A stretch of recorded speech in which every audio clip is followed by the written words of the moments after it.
joining us this afternoon, evening. Us. G? Let's get into it. Invite them. Yes, so today's event, please, Jainab, if you please. You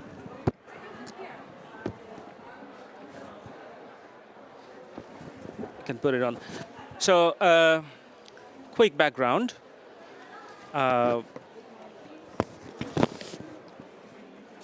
Many years ago, the Gender Action Plan decision, even before Lima, was discussed, and if I remember correctly, back in 2012 in Doha COP, and the number of agencies came together and implemented the climate change and gender action plan in 21, 22 countries. The lessons were being shared and so on. Last year, or actually this year, the Sendai Gender Action Plan has been adopted through series of consultation. The consultation went for over a year. The partner was obviously UN DRR, UN Women, and UN FPA, if I got that correctly. So what we understand is that both the plans will be implemented at the national level. However, when we do some bit of analysis, we see, I won't say gap, it's more of a bit of lack of synergies between these two plans, both at the global level and especially when it will be implemented at the global level, national level. Mishi, can we have you, please? Yes. Okay, I go back. Okay, for the camera. So when it will be implemented, it needs both strategies and synergies. Now we have a panel today to talk about it. The first one, well, the way it is designed, so we will have a keynote from, I have to say Mishi. You have to say your name properly, Mishi. It's always get to me, it's like, I'll come to you. So Mishi is the Director of Policy with WIDO, Women's Environment and Development Organization. We have Farah Kabir, who's the Country Director of ActionAid Bangladesh. We have Zainab Yunusa, I got your name correct, the Gender and Climate Change Expert, and Animesh Kumar, who is the Head of Bonn Office and leads the climate part within the UNDRR process. Looking at time, because we started late, I will hand over to Mishi for a keynote. She also coordinates the gender and women and gender constituency, both in UNFCCC, in UNDRR, and probably UNCCD. You can get that. Yeah, cheers. Thank you so much. Good afternoon, everyone. It's the final days of COP, so everyone is sort of like the energy level is low. So my name is Mwana Hamisi Singano. That's why Tanjir cannot get my name right. But everyone call me Mishi. I work with WIDO as Director of Policy. And part of the work that I do at WIDO is to be an anchor on most of the global women rights coalitions or constituencies. So I'm coordinating the women and gender constituents here at UNFCCC. I also co-coordinate the women and gender stakeholder group together with Tanjir at UNDRR, and I also serve as active member of Women and Gender Caucus at CBD, and also I sit as the Women and Gender Caucus at the CCD. So I'm doing all the Rio Convention plus UNDRR. So for most of the Rio Convention, they had the Gender Action Plan. I think CCD was the first one, then CBD, and then followed by UNFCCC. Even the UNFCCC Agenda Action Plan is the most popular, but the other conversation we had Gender Action Plan quite early. And it was obvious that we needed a gender action plan for Sendai framework specifically.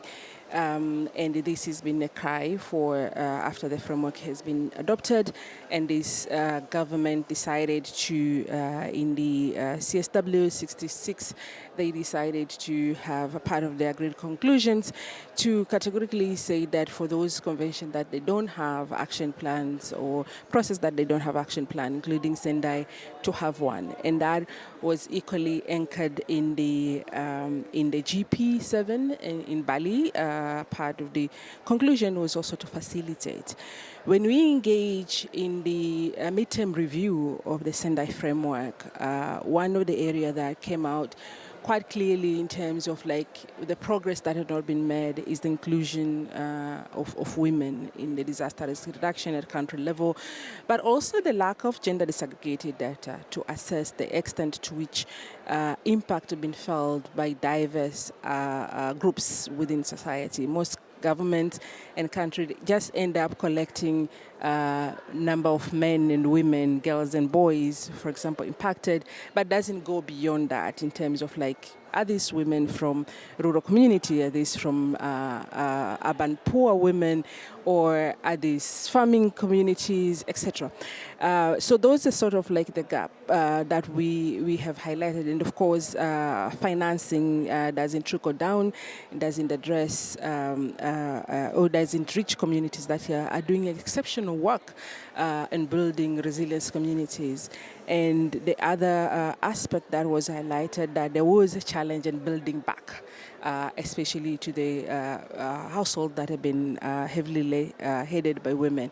So those challenges like call for a specific gender action plan, because we do know that the holistic approach won't help, because we are like sort of like in the mid-term of the implementation of Sendai, but we know that segment of community will be left out if deliberate effort won't be made. And hence, UNDRR in particular, with the support with the of the constituency and UN Women and the UNFPA, started the process of developing the Sendai Framework Gender Action Plan, which was quite long. It was more than a year-long process. And unfortunately, like any other gender-related process, was not heavily funded. So it relies on, for example, online consultation with different groups. And as a convener of the Women Stakeholder Group, we took among ourselves to and commit that this action plan, even though it's for the global framework, it shouldn't be finalized without the voices of community being heard. So we did organize, with the support of the Secretariat, quite a number of like regional consultations across the region in the different phases, because we have the phase 1 looking at the outline, we have the phase 2 when we have like in the first draft, we have phase 3. So we had quite in every phase of developing the action plan, we did have stakeholder consultation. We have been privileged in the spirit of inclusive participation. I sat on the drafting team and the reference team on developing action plan, and we are also part of the launch May this year at the margin of the CSW. So now we have the plan. And the question is, how do we implement it? And how do we make sure that the remaining time of the Sendai framework, we can close the gap that was highlighted in terms of the first implementation. And that's require a lot of things, and I do believe our panelists will unpack all of that. But linking that to the Gender Action Plan here, I think there's a lot, because the Sendai Gender Action Plan is quite new, so we can learn also a lot from what has not worked with the gap. Right? So, for example, what we know that has not worked with the gap is lack of resources. If we don't have resources, there will not be implementation. Yeah, and that has been a cry for most of the countries under UNFCCC, and how they are still struggling to integrate gender climate action at national level. But also a question on how do we report, even though we have gap, because the previous gap didn't have a dedicated emphasis on collection of gender disaggregated data, then most of the governments still provide generic report. And I think that is the gap that we have closed in the Sendai, that there is a specific call and commitment and objective on and making sure that we have disaggregated. And our hope is with the evidence on the impact, then parties will be able to prioritize. So I think I'll pause it there, giving you the context and the work that we have done. And here we are, and our call as civil society together, I think the call that has been anchored with the UNDRR and government as well, that for everyone to see this action plan as theirs. It's not a government, it's not UNDRR document, it's not a specific government document, it's for all of us. Because in DRR we believe in the whole society approach, so everyone needs to grab it and implement part of it, and that is when we'll realize the outcome we envision. Thank you. Thank you very much, Mishi. I think you already, highlighted some of the question, and I think I would like to come to Farah on the question of we did implement the climate change and gender action plan. Yeah, it's been long, but also what lessons we have learned from that, and how do we take that implementing the Sendai gap. Also, if you touch on the strategies, national strategies, then we can build on that with the speakers as well, link that national, global as well.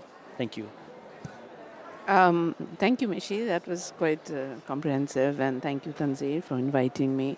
So we came from Doha with a lot of enthusiasm and energy, trying to look at climate change and gender, that nexus, the inclusion, the nexus, and the action plan. So I'm talking about from the context of Bangladesh, but even globally, there was before Doha, we didn't see that much energy behind it. After Doha, it started to pick up, but then the Lima work plan, and it's never got resources, as you kept mentioning, or picked up at the level that we want to. So in this negotiation also, we were hoping that the Lima program work plan, anyway, the phrases, that it gets funded. But at the national level with Bangladesh, what we have seen is, as I said, we had a lot of enthusiasm, we picked it up, and then our government started to, with the help of UN agencies, it has taken up the issue of how we do CC gap, right? And the updated CC gap now has identified actually 6 priorities, and they all make sense. There's no lack of understanding, given that in a country like Bangladesh, where women are constantly being challenged because of the multiple disasters and climate extremities, that the DRR and climate change, climate action, are very much in sync. We have no issues there. And I think if you look at our document, you will find the 6 priorities are about natural resources, livelihood, infrastructure, and settlements, women's leadership and participation, gender-responsive means of implementation, capacity building, knowledge management, and communication. You take this outside of the Bangladesh document, I think this would apply to any country across the globe. And where we are talking the need for women's voice and amplifying their knowledge and experience, I think everyone's been talking about that. The livelihood aspect of it, the leadership aspect of it, and the need for gender-responsive means of implementation. Now, everything comes back to implementation. Because for me, here we are talking Sendai and then the Sendai gap report and action. Here we are talking about climate change and climate action reports. And then again, we are doing action research, and UNICEF is doing research, and it says 51% of girls below 18 are being married off, child marriage. We have found the causes of child marriage being repeated disaster. I mean, of course, there was structural inequalities and patriarchy, all that we have talked about for decades. Now, to that, we have added issues of disaster and climate extremities. So then we are not actually implementing together. So UN agencies, they have the mandates and jurisdiction. Our government and the ministries have their jurisdiction.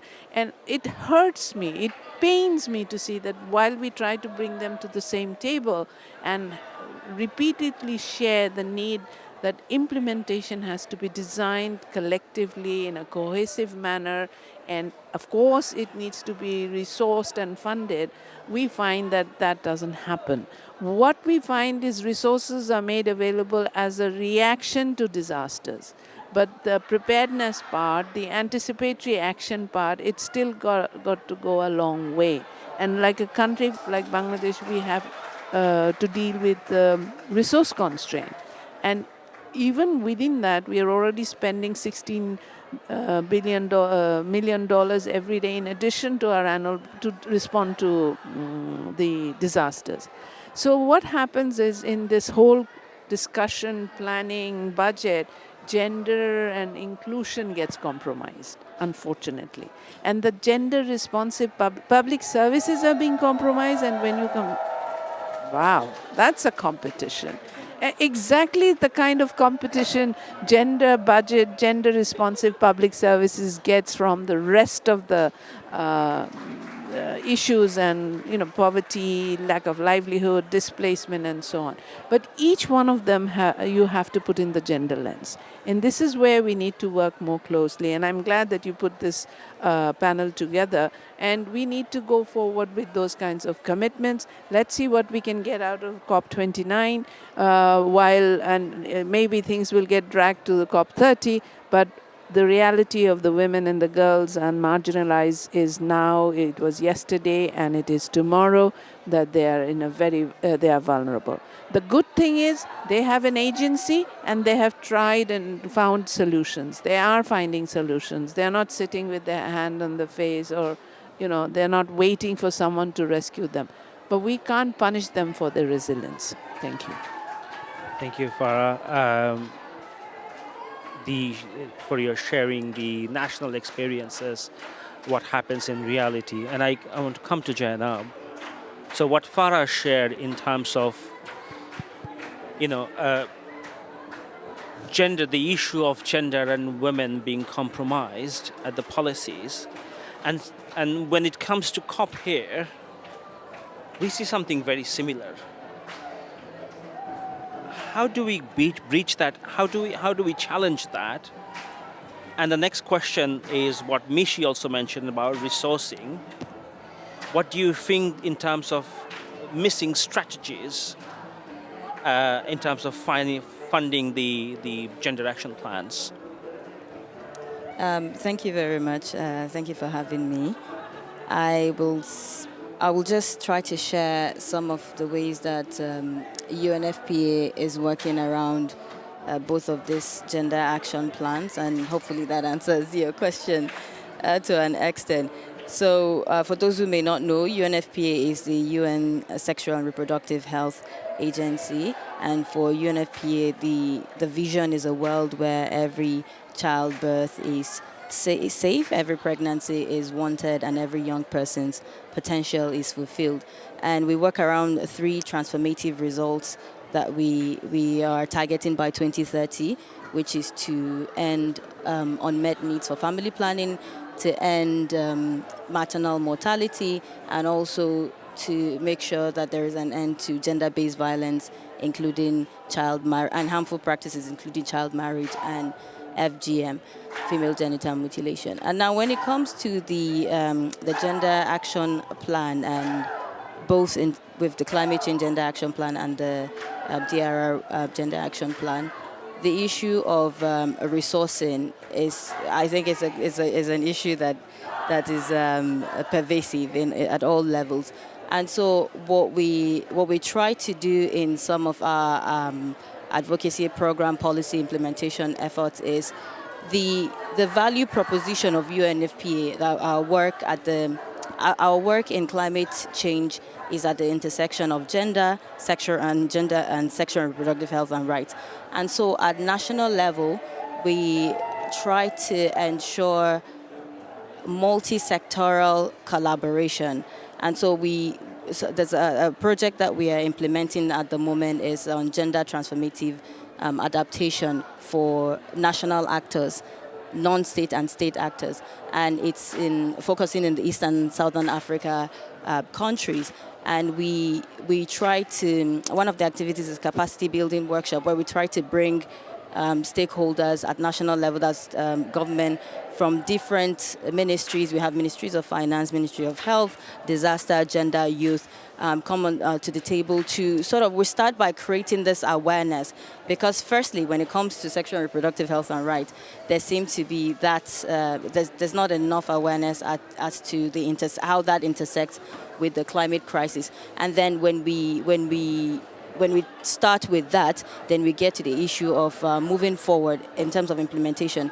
And then we try to also create awareness as to the existence of these gender action plans, and then knowing how that can be domesticated, for lack of a better word, can be translated at national level. And so what we see is that there is a gap in terms of access to some of these financial mechanisms that exist within the climate change context. And at national level, some of the ministry, department, and agencies are not necessarily well informed on the existence of some of this funding, financing mechanisms, but also in terms of access, having that capacity to be able to access some of those funding, and then being able to translate that into having national gender action plans that incorporate both the Sendai framework and also the UNFCCC. But we also see that in as much as some countries, that is quite loud. In as much as for some countries where there is the willingness, where there is the interest, we try to work with implementing partners.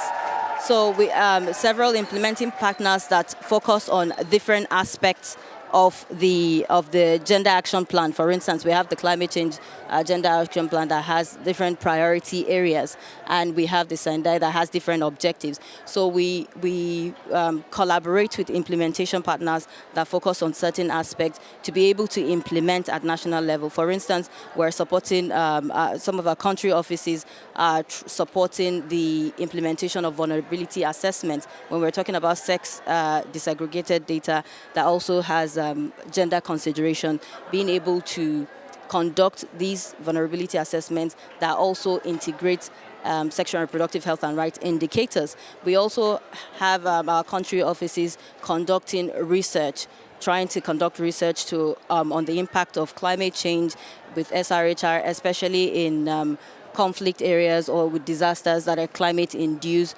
to be able to create that awareness, that intersection, to be also able to inform policies. And then more recently, in terms of ahead of the NDC's update that will be happening, we are already having countries. UNFPA is already proposing offers to support countries in the development of their NDCs in some of these countries. And for us, the important aspect is being able to leverage some of the objectives and the priority areas of these work plans to then find a way to make sure that SRHR is integrated in the national determined contribution, but not just mentioned or acknowledged, but making sure that they are budgeted, costed interventions and lines to be able to implement it. And one thing that is helping us inform that advocacy is the research that we launched sometime this year, a report that looked at 119 NDCs globally, and we found out that in this 119, only 38 countries actually mentioned or acknowledged sexual and reproductive health and rights. So the idea is to use this to be able to advocate for more integration in the next generation of NDCs, but also leveraging the gender action plans. Thank you. Thank you very much. When you spoke about NDCs, one of the recent reports that we did for the Asia and Pacific found that 38% of the countries NDC of these countries are gender blind. Interestingly, there's like 2 or 3 NDCs that has these, really focus on women leadership and gender gap, all that. With that, Animesh, a lot of question, but let me kind of focus on a what is the plan for the UN DRR to kind of like roll it out? 2, why do you think I'm not saying it's the job of only UN DRR, Mishi said it's a whole of society approach, right? Where do we get the resource from? And 3, how do you think that also the COP process is learning from the DRR process in terms of implementing the gender action plan in both spaces? Over to you. Thanks. And thanks, colleagues, as well. I think you've really set the stage very well. Although the stage on the other side seems much more lively. I thought it was meant to be a silent pavilion, but no complaints. We are ending. I think let's talk about gap and gap. Gap gender action plan on the one side, but then the gaps as we mean it. Where we are as of now with 8 years down the line on Sendai framework and SDGs, it's very clear that we are not on track to achieving the targets. We look at the SDGs, it's very clear that only 17% of the SDGs will be achieved with the current rate of implementation by 2030. It's also very clear that we haven't done enough, especially in the context of gender integration into everything that could be done. And a lot of it is to do with data itself. We don't really have the right data to take the right decisions. Long back, the person who brought me to UNDRR, Margareta Wallstrom, had said we cannot manage what we cannot measure. And since she has left and we have moved on in terms of the work we do, I see a dangerous trend that often we have mastered the art of managing without measuring because we just don't have the data, so let's move ahead and do. But the risk that the world faces is becoming increasingly more and more complex. And my worry is that if we go ahead with this risk-blind way of development, we are actually not only deviating from the path of resilience, we are actually creating new risks for the future. So I'll just give a few insights in terms of what is being done, what can be done more, and how do we move towards the remaining duration of the Sendai framework. One is on data. My office also manages, apart from climate change, also the data part of the organization, the Sendai Framework Monitor, the tracking system, and so on.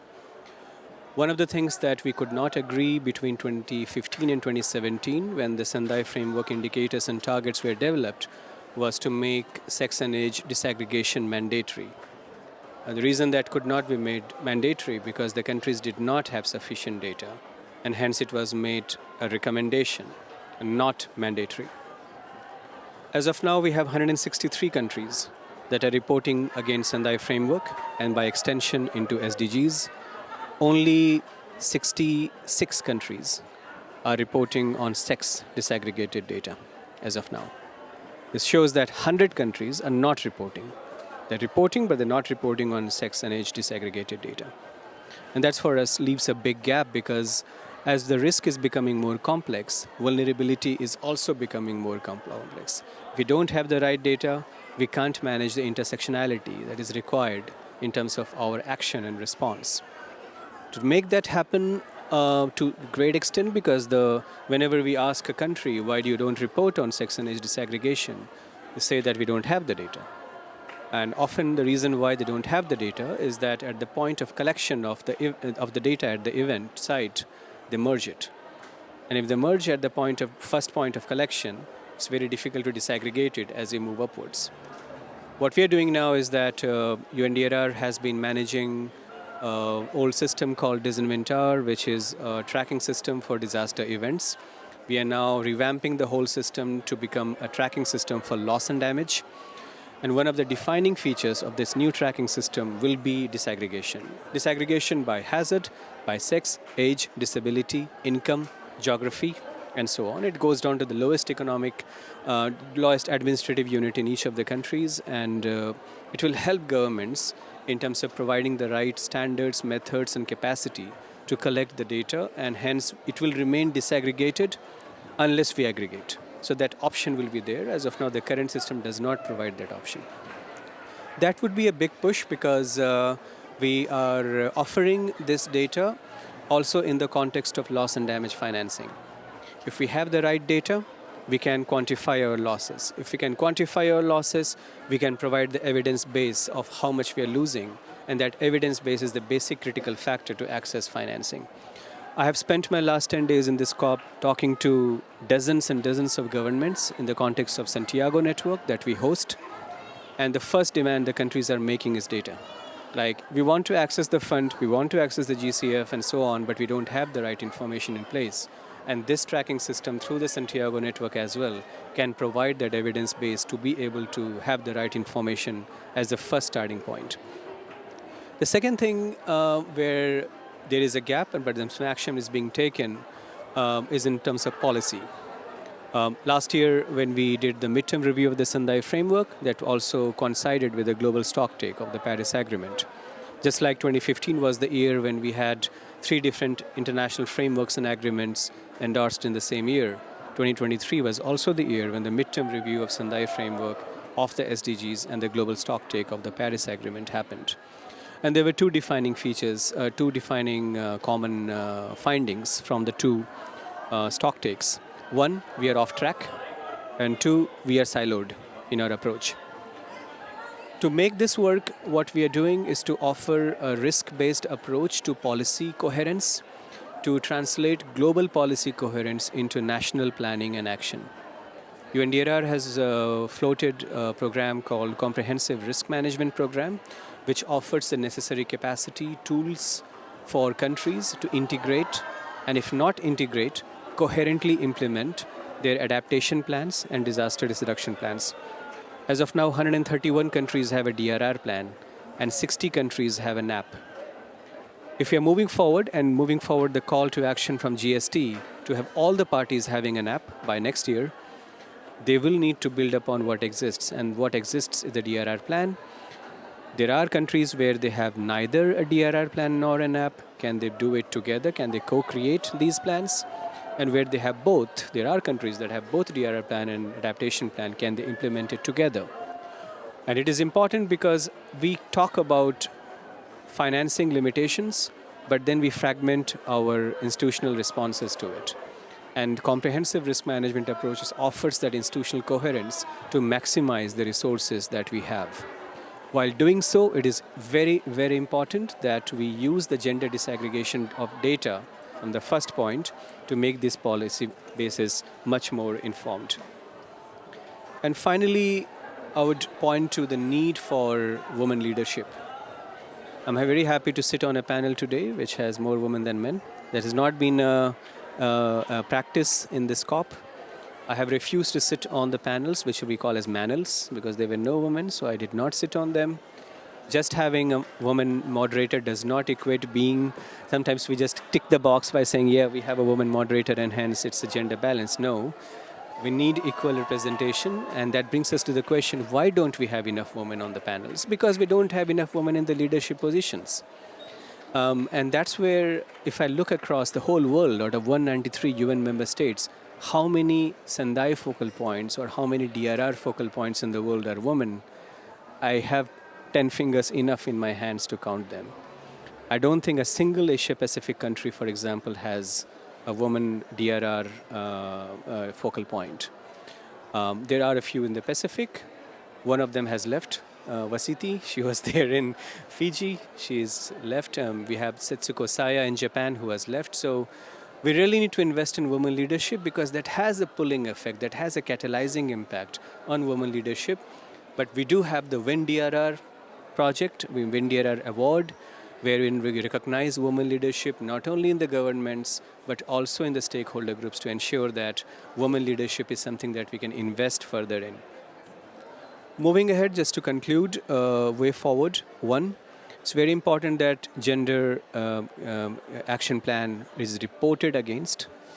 gap reporting is minimal as of now, and the mechanism to do so is the UN member states report on it through Sendai Framework Monitor. UN entities report against it against the UN coordination framework, and stakeholders, and that's where the role of stakeholder engagement mechanism is paramount, is to report through the Sendai Framework Voluntary Commitment Portal. That's an option available, and that's something which we should definitely do.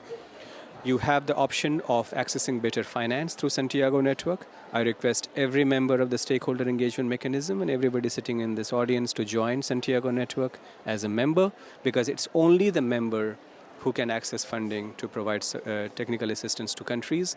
I'm very happy to announce that the first call for proposal to assist a country on providing assistance was announced yesterday. It is now online. Vanuatu will be the first country to receive assistance. And we have a queue of countries who will be submitting their proposals very soon. A final point, I started my intervention by saying that in 2017 the countries had the excuse to say, let's not make disaggregation of data a mandatory thing to do because we don't have enough data. Sendai framework will run over 15 years. 5 years down the line, we'll complete those 15 years. And soon we'll start talking about post-2030 agenda. I don't think we should leave any gap in giving that excuse again. I think 15 years is good enough a time to have that right data in place so that we make data disaggregation by sex and age a mandatory requirement in 2030. Otherwise, we will again be doing the same thing for the next 15 years. Thank you.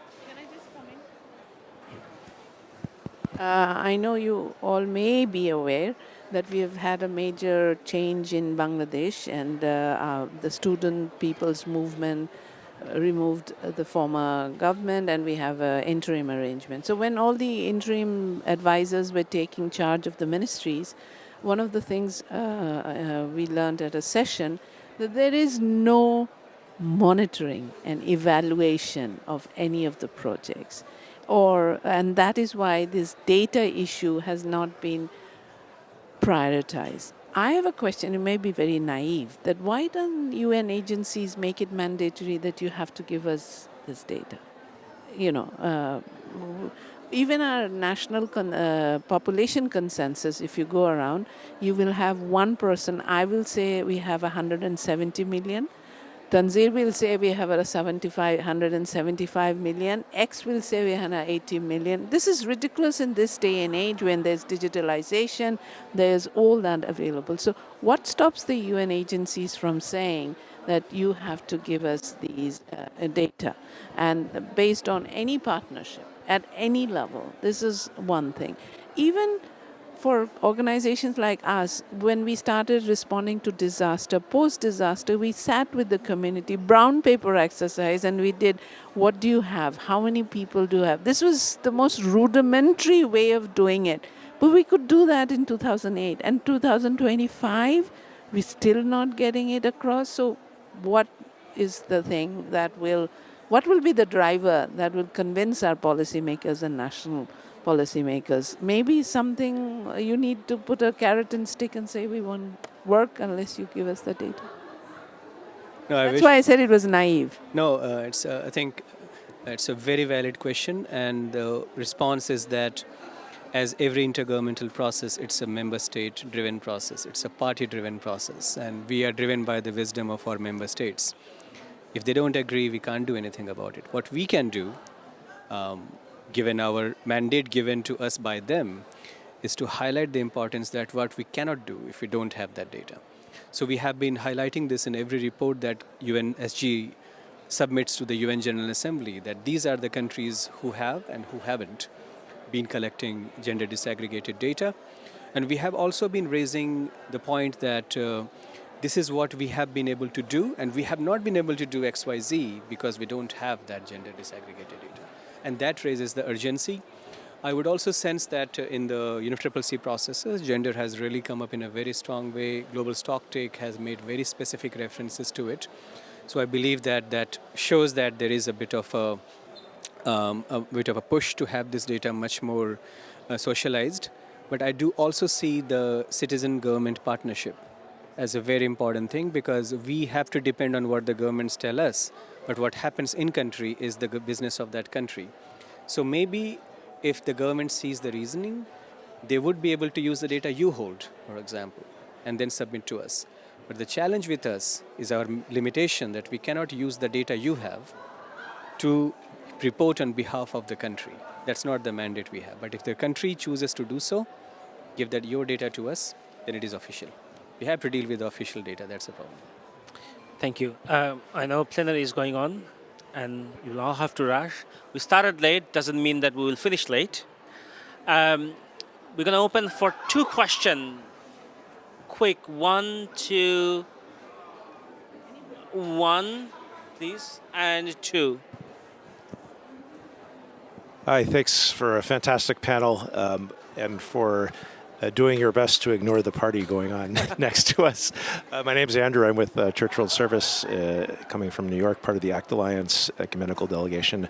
I'm wondering whether the tools that you've described, do they have any framework regarding gender-based violence that might be a useful reference in the context of climate change or disasters, disaster risk reduction or disaster recovery that could be a useful reference for organizations?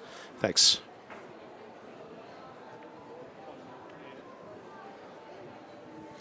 Yeah, thanks so much for the discussion and the points.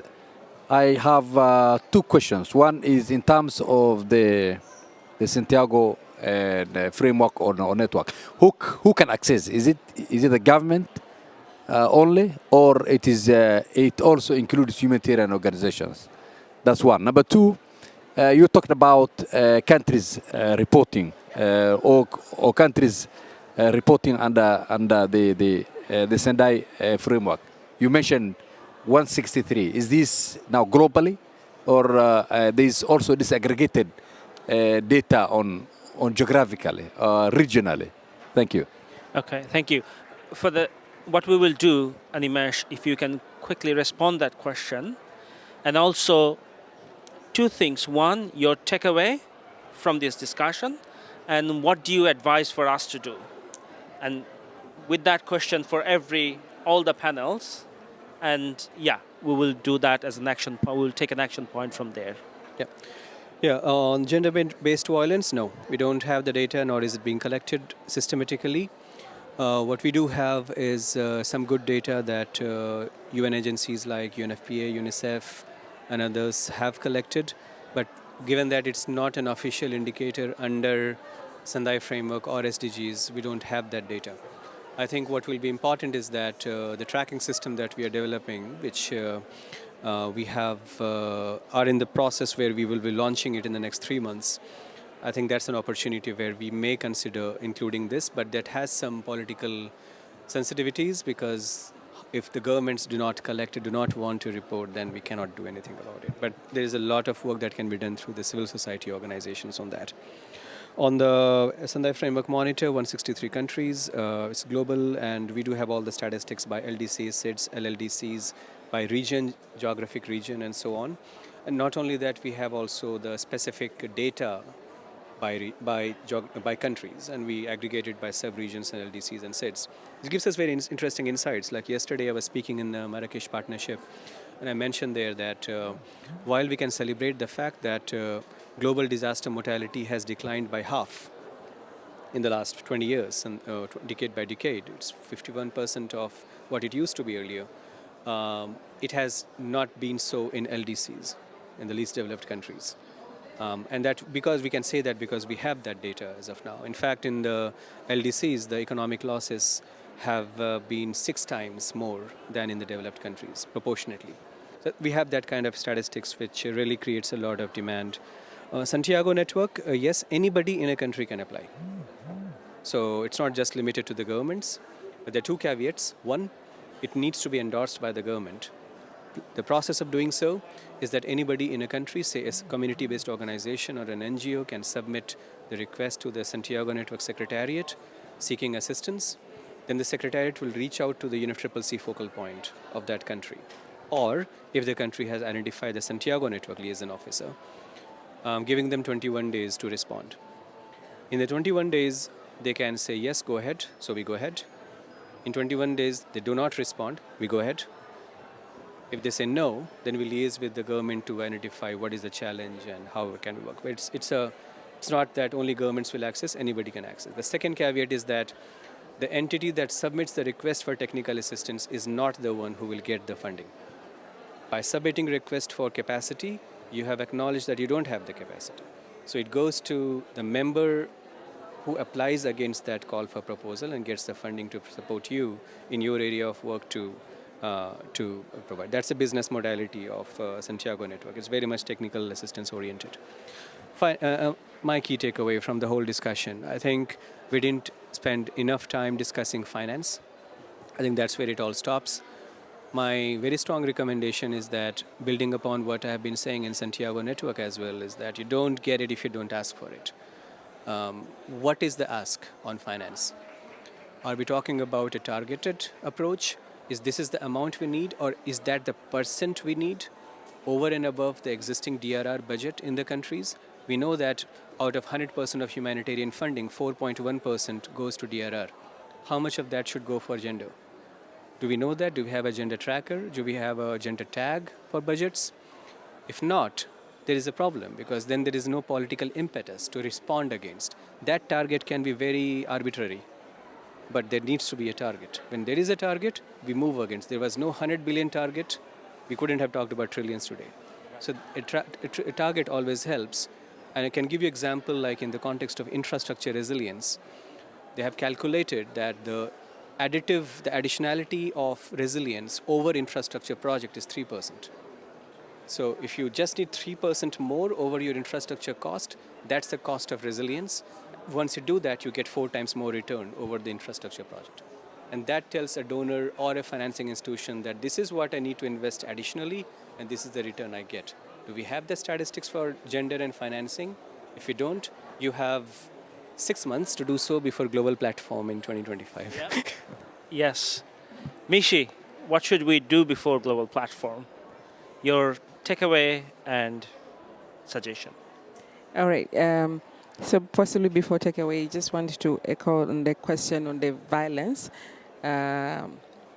gender-based violence. Unfortunately, with pain in heavy heart, we've been fighting to keep violence, gender-based violence, in the gender decision. But the text that we have this morning have removed it, so that was extremely bad news. But the good news, in the gender action plan of the Sendai, Objective 9, there is the last two action 32 and 33, specifically speaking on violence against women. So I think that itself, we need to talk to Amesh, because we have it explicitly on Objective 9 in action. Then we need to retract. We need to have parties now to starting reporting against it, as you say, that the gender action plan needed to be reported against, and at least now we'll start seeing the trends of like violence in related to that, and so that is in relation to violence. And I think just to echo on the why also not having data, there is an assumption that data just generates itself, you know. Like, and we are not investing in generating data. Like, we will ask money to implement a project, we'll ask money to do this. Like, we don't, I think to your point, we don't really ask money to generate data, and especially community-led data, robust data, like need resources. And unfortunately, we are in the thinking that like data needs to come from like a fancy global north universities who got all the money. So I think we need to flip that narrative and telling our government and our institution that we need to invest in the collection of data so that we have evidence that we need. And in terms of my key takeaway, I think this panel like have shared the insight. I think the gender action plan for Sendai has a huge potential if most of us, one, will do the work of making it public, because if you're not in the space, like there's a lot of people who doesn't even know that we have an agenda action plan. So we need to do a lot of work to publicize this, making it a document that government can use to advance their work, and then we need to finance and keep and do part of that work as well. Thank you. Jenna, Thank you very much. Just still echoing what the two speakers before me have said. It's from the conversation got me reflecting because part of what UNFPA is envisioning next year is being able to gather national gender and climate change focal persons and be able to dialogue, consult, capacity building, and work around shaping the NDCs, the nationally determined contribution.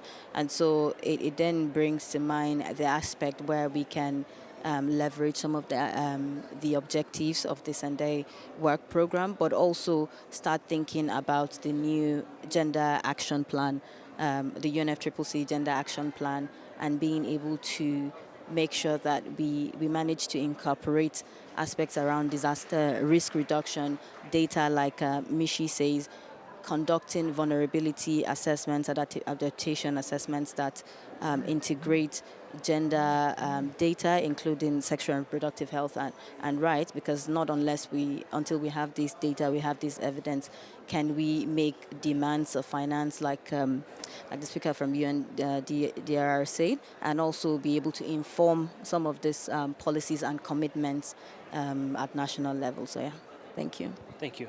Farab. I echo my speakers. At the national level, the least investment that goes in is into the Department of Statistics of the Bureau of Statistics, A, in a national level. B, no one trusts those facts and figures. We just don't. And Mishi mentioned, we have a colonized mind. It has to come from the north. Then only it is acceptable to our policymakers. So I think we need to advocate on a national level, do the advocacy and lobbying that strengthen our departments and ministry, and then it is now possible with the digitalization. My takeaway from here is I've got to go back and check how we can become a part of the Sendai Santiago network. Secondly, you mentioned it has to be endorsed with the government, so that's going to be an upheaval because every government has their pet CSOs. So we'll see what happens there. But in terms of the gender-based violence and relating it to climate and health, we are now doing some studies, and it is interesting and encouraging to find that now different organizations have mentioned that how climate change, salinity intrusion, extreme heat have impacted on the health of girls and women, and also how it has increased the gender-based violence. And I think there are reports floating after COVID, how gender-based violence had gone up. But end of the day, it's like in Bangladesh, we do a gender budgeting analysis every year after the annual budget. We do our press conferences, we'll take it, but policymakers not necessarily. So we'll continue. I think this is a fight that where we have to go, and we can't not be alarmed when the Secretary General of the UN says that it's going to take us 200 years to get to gender equity. Come on, that's not acceptable. Half the population of the world, half the population of your own country. So, greater action. Thank you. Yes, I just wanted to say one tiny thing that in the spirit of bridging the gender disaggregated data gap, we do together with other UN Women and other we do ISN, UN Women and other government and other stakeholder, which we also like to welcome UNDRR. We have started a conversation with the gender team, launch a consortium called Gender Environmental Data Alliance, or GEDA. And for those who recall, last year we had a big conference here, in Dubai as opening, but really claiming and putting emphasis that we need to have data in the intersection of gender and environment. So the alliance is open for any entities and organization, and what we are trying to do as well differently is also recognizing that data doesn't come from the air, that we need to fund it. So we are, for example, providing a tiny financial support, I think $5,000 to $10,000 for community organizations to collect specific data so that we can bridge those gaps. And it's open for every government, UN entities, and civil society as well. So you can read more. It's just if you Google GEDA, Gender Environment Data Alliance, and to get more information. Thank you. Thank you very much. Thank you, panel, and thanks to OCHA for giving us the space, creating that. It's been fantastic. Yeah, thank you everyone for joining us.